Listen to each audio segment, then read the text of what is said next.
Ingénieur Guilhem Mayamba, Sunda Picture TV.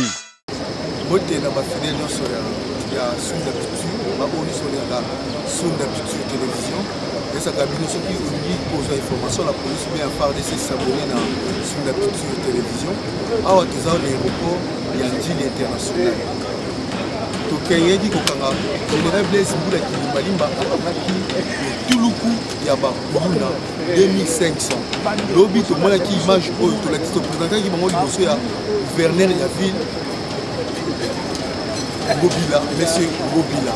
Représentaki yango bakuluna oyo lelo tokutani susu awa na ntongo na général Kabuku ya service national na général Blaise Mbula Kilimbalimba toyei na bango sikoyo ti na aéroport andi bazomona ndenge ozomona avion ndenge ezomata okotisi bango bakei tikani ya makasi se batikani ya makasi se pesa confiance à la police. Sunda Picture TV.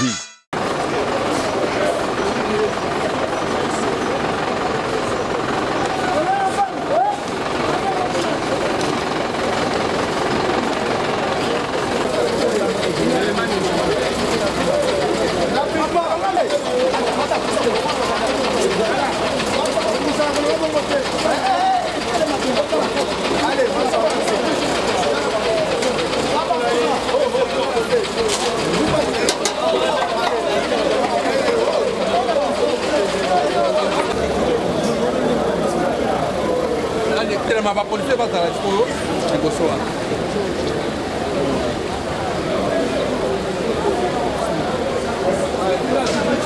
kaba tokei olemba te bora tozonga toke mosala baba otuso azokendakendaka na moral na courage. Mais allez pas dire. Mais allez bouton, mais allez bouton. Mais allez bouton.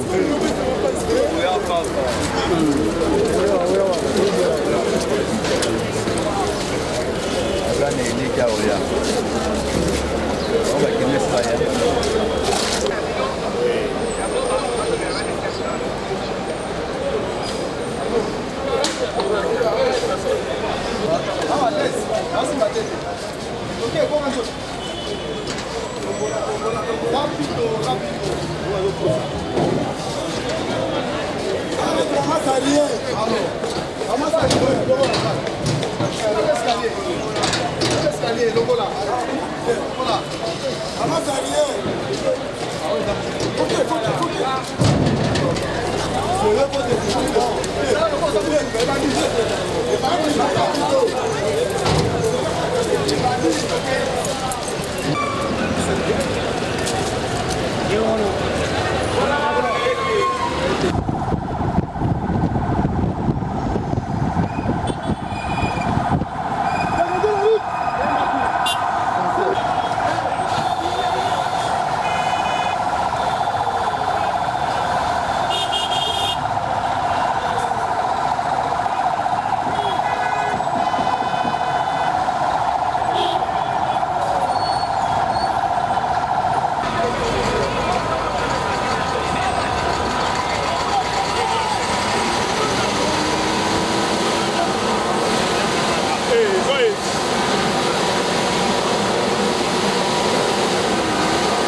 Il m'avait pas mal à l'aise.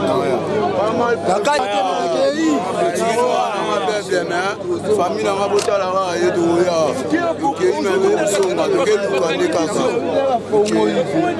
famille gole la te gole la pona ngate me gole la pona masumu na bino na aya bo batera mwana ngakeni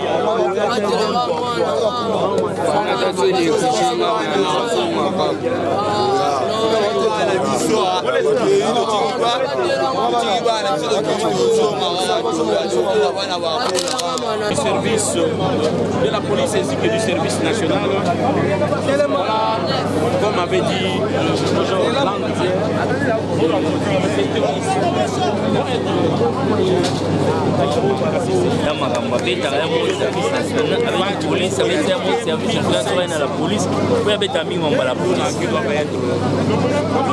rééduquer ce groupe national. Contrôle systématique.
RDC Tokera.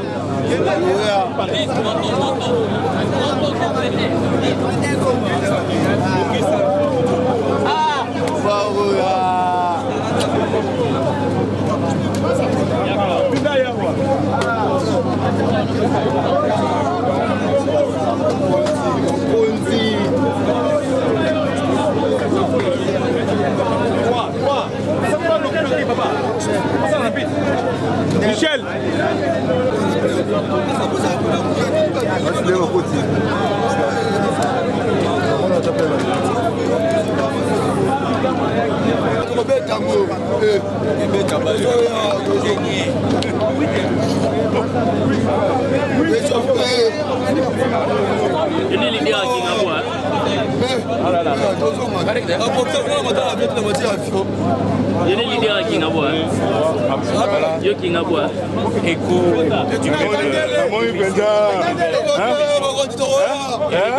Le dernier coup.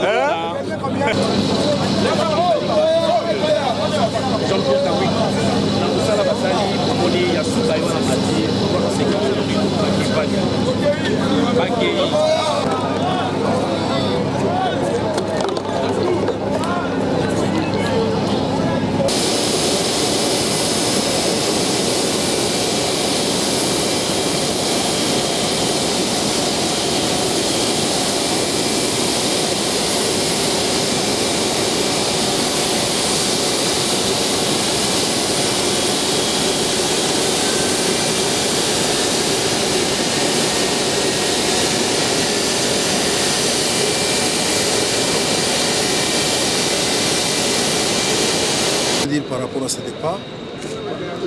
la continuité du travail qui a toujours été fait en collaboration entre la police nationale congolaise ainsi que les services nationaux. Il s'agit ici de la lutte contre la criminalité, le banditisme urbain, mais aussi il s'agit de l'encadrement de la jeunesse des œuvres. Ces jeunes, vous les connaissez bien, ils sont appelés Kuluna, auteurs de plusieurs violations des droits humains dans la ville-province de Kinshasa, qui ont été neutralisés par la police, ensuite mis à la disposition du service national pour l'encadrement. L'équipe Kinshasa aujourd'hui va être à Nyamaka CC, subir une formation qui les conduira à une transformation afin que ces jeunes, demain ou après-demain, soient utiles à la société. Voilà l'essence que je peux donner à l'événement de tout à l'heure. C'est la 9e vague. La différence de cette 9e vague, c'est quoi par rapport à d'autres vagues? Je ne dirais pas qu'il y aura vraiment de différence majeure parce que de tous ces groupes qui sont partis, il n'était que des Kuluna et l'objectif poursuivi reste le même. Et ici, je voudrais peut-être profiter de cette occasion de votre micro pour préciser. Parce que la tendance, c'est qu'on commence à penser qu'il faut être Kuluna pour intégrer le service national. Ou peut-être le service national devient un dépotoir où tous les renégats de la société vont y être déversés. Non. Ces jeunes, il faut comprendre que c'est tenant compte des circonstances actuelles. Ces jeunes ont constitué un problème de sécurité majeur pour tout le monde, pour l'ensemble de la société dans la ville de Kinshasa, et il fallait vraiment s'y adresser de manière efficace. C'est circonstanciel. Mais nous disons aussi à ceux qui restent encore à la cité, s'ils ont cette tentation de se faire Kuluna pour intégrer le service national, je crois qu'ils ont tapé à côté. Au sein des services nationaux, désormais, il y aura une unité. Nous allons solliciter de l'auditorat général, qui est une antenne de l'auditorat au sein du service national et même dans les centres de formation. Donc ceux qui y vont, si au sein même du centre, ils commettent des infractions, ils commettent des crimes qui sont importants, ils seront déférés devant la justice militaire. Donc ils ne sont pas à l'abri de la justice. Qu'ils soient Kanyamaka CC ou qu'ils soient Kinshasa, ils ne sont pas à l'abri de la justice. Ils commettent des crimes, ils sont mis à la disposition de la justice. S'ils sont coupables, ils vont aller en prison. C'est comme ça. Donc la répression ne va pas s'arrêter qu'à Kinshasa. Jusqu'à Kanyamaka CC, en même temps que l'encadrement et la formation sont en train de se faire, la répression aura lieu. Voilà. La continuité à Moussala Autosalako. Collaboration entre service national et la police nationale congolaise. La recherche ya kimia na ville ya Kinshasa, c'est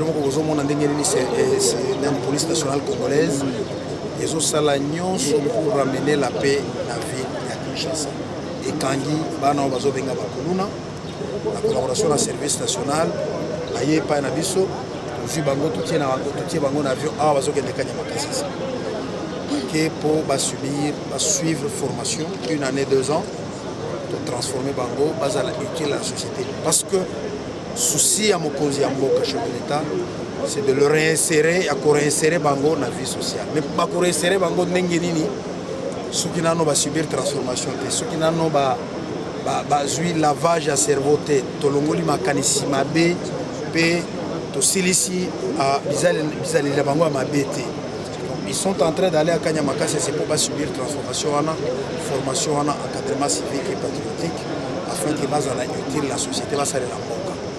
Des sens et cérémonial. Mais je vais préciser comment parce que Tokomi Koyoka, na Kinshasa, que non, quand on a eu Kuluna pour se retrouver à Kanyamaka CC. Les abongote. Bazomikosa.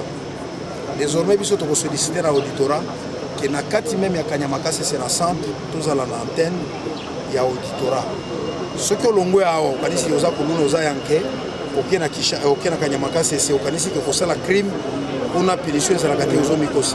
On a pe auditorat kozala et ko sambisa yo ce que zali coupable ale bakangi yo ba mimi na boloko kamina oké ko purger peine. Donc il faudrait bayeba que ti kuna bazo kende justice ezaka. Justice s'arrêter kaka na Kinshasa te. Ti kuna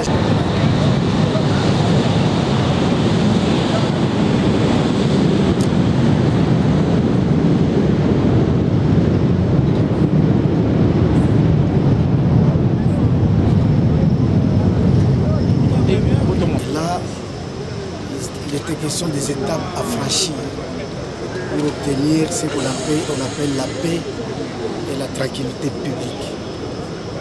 Ces éléments qui viennent de partir ont été ciblés et il fallait des solutions. Parmi les solutions, il y avait la répression. Et dans cette partie, il y a bon nombre, plus de 2000, tels que vous avez appris hier, qui sont en prison et en train de comparaître pour une condamnation. Et d'ailleurs, si nous quittons ici, nous allons assister encore à une audience publique au niveau du ministère de l'Intérieur, là où ils sont en train de comparaître maintenant pour une condamnation. Une autre solution, c'était l'encadrement des jeunes désœuvrés. Et ceci va contribuer aussi au développement de la République, ou du pays, ou de la nation. C'est à ce titre que nous avons bénéficié de cet encadrement de ces jeunes par le service national. Voilà les deux grandes solutions. Dans l'entretemps, la prévention continue. Il y en a qui sont restés dans les cachots et aussi vont suivre au moment opportun. D'autres sont toujours recherchés. Tout cela pour que, avec les vides qu'ils vont créer, ça soit remplacé par des messieurs. Et le calme sera observé sur toute l'étendue de la capitale. La lingala, pour résumer, pour la Kinoa, Bazolanda. Tozana esengo ya assister na départ ya batu oyo tobane ko benga biso nyonso bakuluna bazalaki ciblé tango ekomi na mato ya bakonzi ya likolo napesi biso mpe bamoyen ya koluka bango mpe kokanga bango mpe ezalaki parmi basolution envisagées, c'est-à-dire il y a liboso totie bango na justice liboso ya juge aza ko condamner bango même si ko tango toza koloba ba kotaki déjà na prison baza ko samba na audience publique au niveau du ministère de l'Intérieur et si ka wapi ba condamnation ba mususu ekouta condamnation ezali ba kokatela ye bambula kolandana na ba boma batu bakata batu maboko bakata matoi na mitu nyonso bakozwa etumbu ekozala ya makasi bato ya ba 20 ans 50 bakozala kuma solution mosusu ezali korendre bango utile na société nde bazwi chance ya kokamata nzela oyo eza chance monene yango baza kokende c'est qu'on a un métier. Il y aura des ingénieurs là-bas, des architectes, des agronomes, et l'autre va causer la société. Et nous allons profiter de l'occasion pour le baït, c'est pour que qui m'ait écouté. Mais comme on a parlé mon sous, les locaka abote libiso. Bamususu ekokoma lokola mai ya fleuve wana ondenge echolaka eza kokita mususu eza kouta likolo eza koya on ne va pas sentir que musala eza kosalema mpona baye bazali mal intentionné baoyo wana bakei ye aza kobota mosusu nde tokebisi parent nyonso akamata bana na ye atia bango apesa bango éducation na ndako parce que soki tokamati uluna mosusu kaka ndako tozelaki ye toke kozwa na baparent pour recel de malfaiteurs totie bango mpe liboso ya juge comme ça kimia ekota mbala moko nde yango tolingaka tokoma na suka. Ingénieur Guilhem Mayamba, Sunda Picture TV.